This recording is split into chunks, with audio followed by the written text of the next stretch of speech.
Olá, o meu nome é Renê Cristine e no episódio do Curtas Técnicos de hoje nós vamos falar sobre a fisiopatologia da cardiomiopatia dilatada e da cardiomiopatia hipertrófica.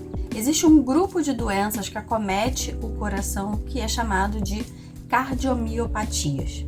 As mais comuns são a cardiomiopatia dilatada, a cardiomiopatia hipertrófica e a cardiomiopatia restritiva. Hoje nós vamos falar sobre as duas primeiras.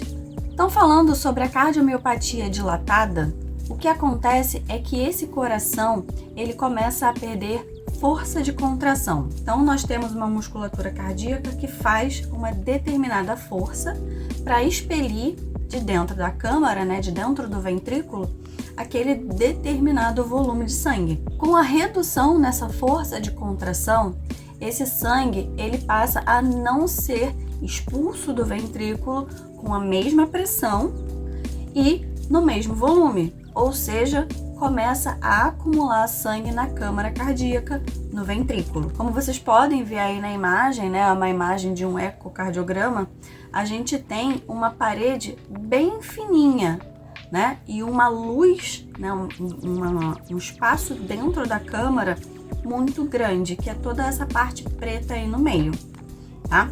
Então eu tenho diminuição na contratilidade, eu vou ter uma dilatação da câmara para poder o quê?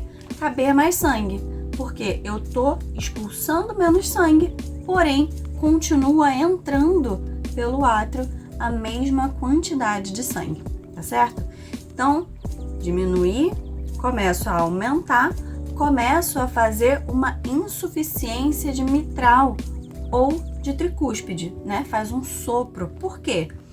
Se eu preciso aumentar a minha câmara, se eu começo a aumentar a distância, por conta da dilatação da câmara cardíaca, aquela válvula que estava ligadinha, abrindo e fechando, ela começa a se distanciar. Então, ela continua fazendo o mesmo movimento, porém elas não se encostam mais. E aí a gente tem um refluxo, que na ausculta a gente ouve como um sopro.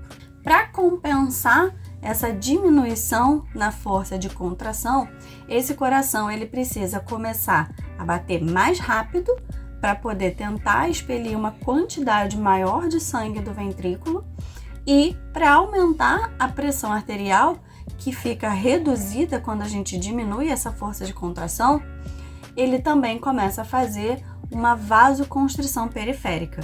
Esses são apenas alguns dos mecanismos compensatórios, existem diversos outros que nós não vamos falar nesse episódio. Mas, com o tempo, esses mecanismos compensatórios, eles começam a levar o coração a desenvolver uma insuficiência cardíaca congestiva.